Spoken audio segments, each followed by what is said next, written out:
Good morning. Today is Wednesday, August 28th. Thank you for joining us on Up to the Minute. I'm Dr. Lana Pigow, Director of Communication Services for Northwest College. And with me this morning is Dr. Nicholas Cox, HCC History Department Chair, who will tell us how to find us on social media. Good morning, Nick. Hey, good morning, Lana. It's great to see you again. How are you? I'm good, thank you. All right, so we are live on Houston Community College District's Facebook page and also on YouTube. And we're on LinkedIn, X, and HCCTV at noon, 5, and 10 p.m. Monday through Friday. Great. And today for Good Works Wednesday, we're learning about United Way's 211 helpline with Aarti Goswami, Assistant Vice President, Community Outreach for 211 United Way of Greater Houston. But first, we're joined by Bianca Matlock, HCC's Director of Financial Operations, and Cherylyn Joseph, Coordinator for Financial Aid. They are going to tell us all about a sometimes misunderstood form of financial aid, the work study program. Welcome to the show, ladies. Thank you. Good morning. Thank you. So a work study does get very confusing. So Bianca, give us an overview of what work study is and how a student receives work study. Sure. So work study is a form of what we call self-help aid. So students are paid as they earn, as they work, and they're paid semi-monthly as the same as a part-time employee here at HCC. And so students are awarded based on financial need on a first come, first served basis. So work study is financial aid. Correct. It is a form of financial aid. So Cherylyn, once a student has been approved for work study, how much will they be making and how do they apply for a position? Okay, work studies can earn up to $15 an hour. Actually, they will earn $15 per hour. They can work up to 19.5 hours per week. Now, once they have received their financial aid offer as part of their financial aid package, they would need to go into their account and accept the award. They would then need to take the steps to create a profile on our Taleo system where they will see the listing of the work study positions and they would apply from there. Wow, $15 an hour. That's pretty Yes, ma'am. impressive. So tell us, Cherylyn, what kinds of jobs are available for work study students? Well, we have a variety of jobs. We have first on-campus jobs and off-campus jobs. Now, with the on-campus positions, they can work in any of our departments, admissions, financial aid, our college operations. IT is a big one also, where students can work in our digital access labs. And for our off-campus, we have a variety of nonprofit organizations where students can really get a significant amount of knowledge working for a nonprofit. We have partnered with SHAPE. We have the YMCA, Boys and Girls Club, so they can get experience tutoring others. They can work with children, and they can get experience working in, just a real businesses. So because this is financial aid, there is no cost to the employer, correct? Correct. There's no cost to the employer, the student. We take care of the payments. We take care of background checking. So the employer has no need to worry that we take care of all of that. We enter the time so they don't even have to do that. They just have to verify the hours that the students are actually indeed working. Wow. So Bianca, let's look at this from the employer's point of view then. How can someone sign up to be a work study manager? Sure. So they would complete our work study interest form, and then our work study coordinator, Ms. Cherylyn, will follow up with them to have a one-on-one meeting, just to make sure that everything is a good fit. As if everything's okay, then we'll move forward with providing them with a job description template where they will tell us what exactly they're looking for, what types of students, what type of skill sets they're looking for. We will post that position, and as students apply for the position, they'll be able to interview, do one-on-one interviews with our students, and then they'll select the student that they'd like to move forward with, and we'll take them through the HCC hiring process. So Cherylyn did mention nonprofit organizations that they can host work study students. How would they go about that? So it's very similar to the prior process. They'd fill out our work study interest form. Cherylyn will meet with them one-on-one just to verify that they are a true 501c3 organization, to make sure that they are in line with our program participation agreement. And then from there, we would have them either join us to our work study job fairs that are coming up, or we would take their job description template and post it in Career Hub so that students can apply and they can interview students. And then they would just let us know who they would want to select and move forward with. Great. Now, Cherylyn, what happens if the student is in a job and it's just not a good fit for them? Can a student change jobs? Yes, if a student is in a position and it's no longer working for them for whatever reason, maybe they had to switch a class, etc., they can opt to speak to the supervisor to see, one, if they can change their hours. If not, they can contact myself or the supervisor and complete a form, a change form, where we can try to reassign them for something that is a better fit either for their program needs or their hours of operations. And the same thing with the supervisor. If for some reason their assignment ends and they no longer need the work study, they can also contact us so we are able to reassign that work study.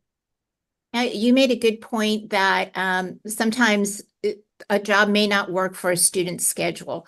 It's really about working around the student's schedule, correct? Most definitely. It is the student first. So we are, even though it's part of their financial aid and it's a great program to help them to assist in their future, school is their first priority. And we do want to work around that. That is our priority.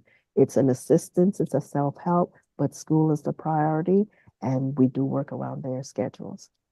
Right. So, Ms. Cherylyn, we've talked about how work study starts. When does their work end for the year? Because it's not a 12-month position, correct?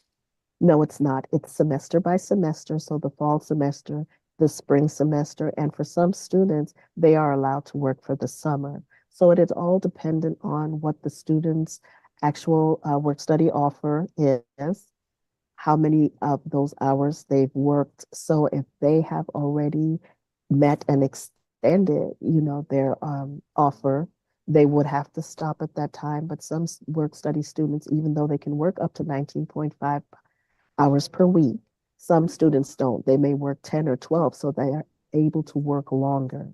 So we usually finish the program in around May or June. I see. So finally, Bianca, can you tell us how to attend a work study job fair and how to talk to a financial aid representative one-on-one? Sure. So our work study job fair dates, times, and locations are posted on our Path to Profession work study webpage, which is on our main financial aid page. So there is a listing of the different job fairs that are going to be hosted throughout the district. The first one is going to be coming up next week on September the 4th. So students can look forward to applying and interviewing one-on-one. We do on-the-spot job offers as well at the job fairs.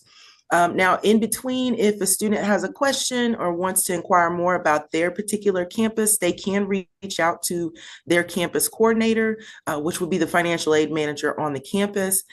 They can provide information on opportunities that may be open in their area, or they can always visit with our district coordinator, Cherylyn, if it is an off-campus position. Right. And I'm sorry. So if somebody at HCC wants to hire a work study student, they reach out to you all. Yes, if they're on the campus, they can reach out to their campus coordinator that's assigned to their area, or they could reach out to Cherylyn if they're a district employee, and she can provide information as well. Great. Well, thank you, Bianca Matlock and Cherylyn Joseph. We will have your info in our post after the show. Thank you. Thank you. And up next, after a commercial break, Nick learns how United Way provides help quickly and easily. We'll be right back. When I grow up, I want to work in a lab to build robots.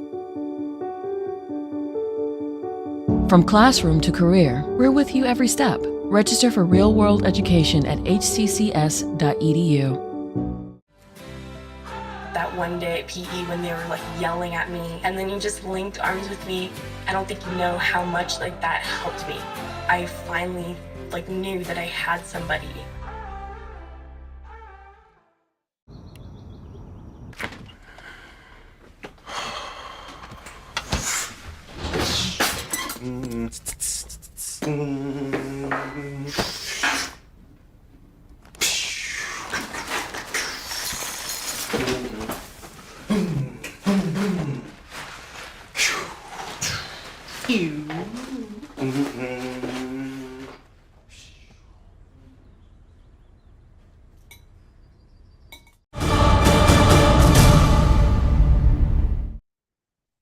Well, we are moving to speak with Aarti Goswami, Assistant Vice President for Community Outreach 211 with United Way of Greater Houston, and our Good Works Wednesday guest.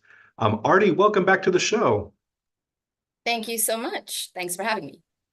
So I assume that our viewers out there know about 911 and maybe even 311, but what is 211? That is a great question to start with. 211 is the number you call when you don't know who to call. That's the simplest way to put it.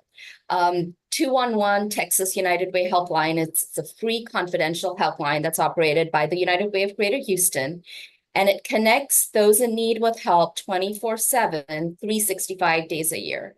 Our help seekers call for a variety of reasons, including rent, utility assistance, and other things around the health and social services space. And we have a trained team of information referral specialists that can help connect these help seekers to those very important resources. Well, I would love if you could elaborate a little bit on what kind of resources are available to people who call 211. What can they ask for and receive? Absolutely. We receive calls from help seekers seeking childcare, assistance with food stamps, care for an aging patient or parent, a haven from domestic violence, survivors of domestic violence. All of those are just some of the common reasons why individuals call 211, and oftentimes they will call 211 post-disaster. So our work becomes even more urgent. We become the central hub for all information and resources after disasters, which unfortunately the Greater Houston area sees on multiple occasions. Excuse me. So if somebody calls 211, what would they expect? Do they get a live answer? Do they get recordings? Do they get directories? What do they expect? Absolutely. So when someone calls 211, they are directed to either option 1 or option 2. Option 1 connects them to the Texas United Way helpline, where a live person can talk with them and speak with them and understand not just the presenting need, but oftentimes the multiple needs that exist under the surface as well, explore those and truly be able to help and connect individuals to whatever it is that they need in that moment. Well, I understand that because you offer such a wide range of services that you also employ specialists, people that have specific qualifications and training for specific issues. Can you tell us a little bit more about that? Absolutely. We have a large team of over 80 information and referral specialists who answer calls 24/7, 365 days a year. There's a significant amount of training involved over 3 months before someone is actually allowed to answer the phone and speak with help seekers. They'll spend that time learning the ins and outs of information and referral.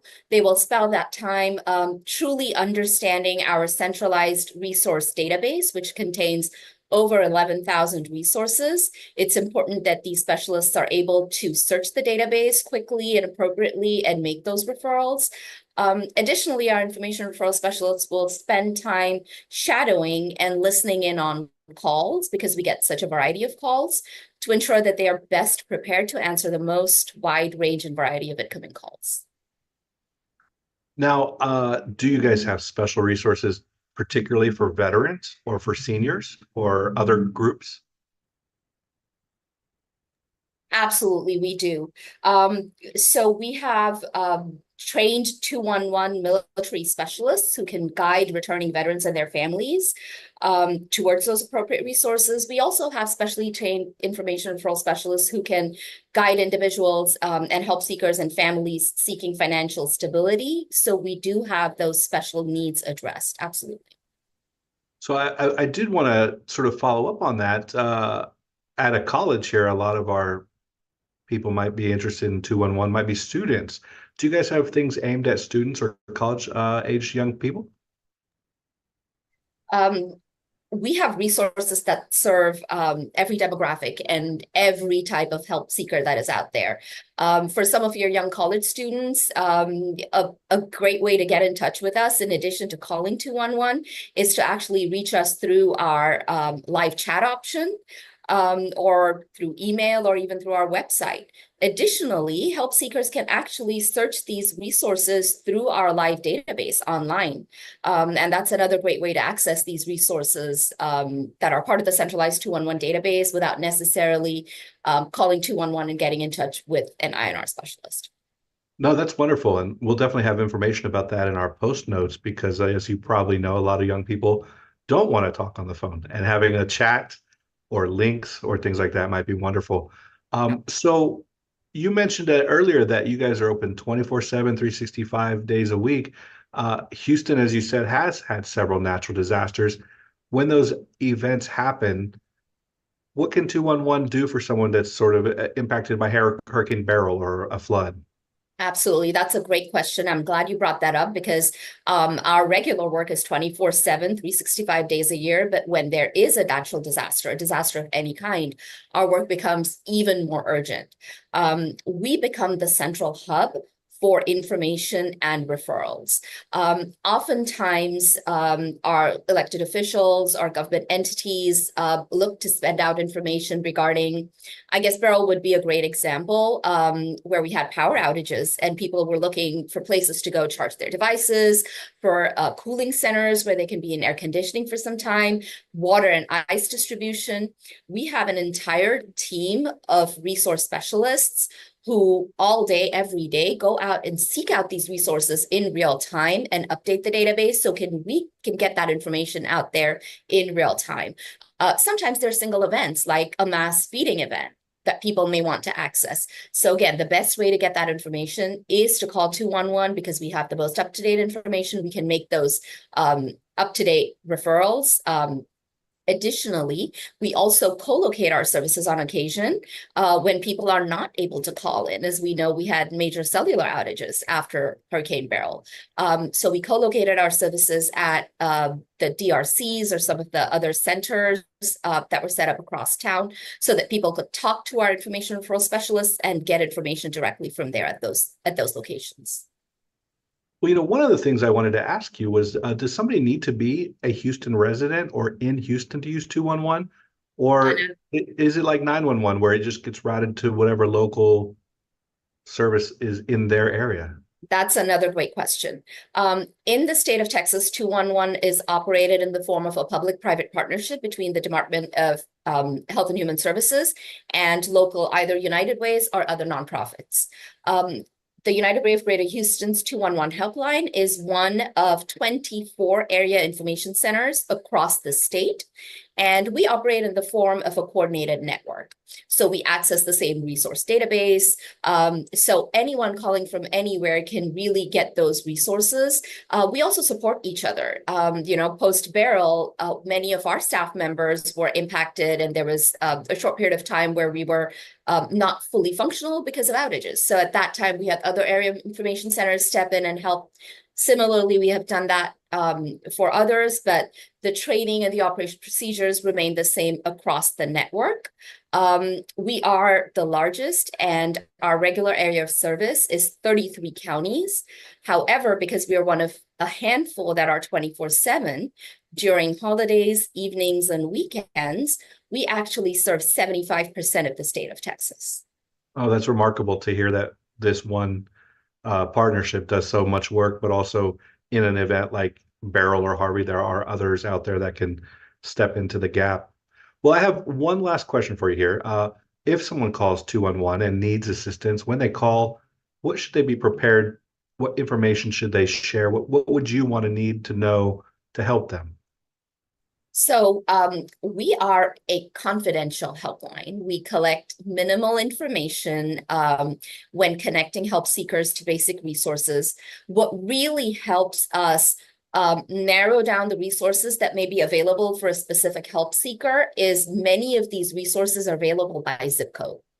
So that's really a great starting point. As long as somebody can tell us what it is that they're looking for and the zip code in which they hope to access those services, we can search our database and get that information from them. If they're looking for additional help and additional assistance and there are other programs that they qualify for, at that point, our information referral specialists can advise them on what that additional information is, collect that information so we can make a better referral. All right. Well, thank you again so much, Aarti. We appreciate you taking time on this Good Works Wednesday to share about 211 with our audience. We will have your information in our post after the show. Thanks again. Thank you very much. All right. Well, coming up after a quick commercial break, Lana and I will return with some news and announcements.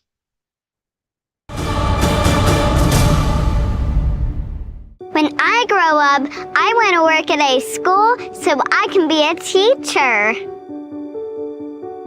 From classroom to career, we're with you every step. Register for real-world education at hccs.edu.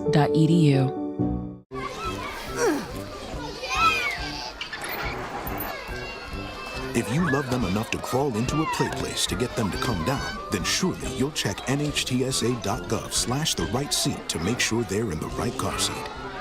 Today I'm going to talk to you about physics. Come on in, girls. Let's go. This is the first rocket to get humans to Mars. It's really tall. I'm a rocket structural engineer designing and building parts of the rocket. You are the generation that will be stepping foot on Mars. Do I have a group of astronauts on my hands? Yes. You can become a rocket scientist or whatever else you want to be.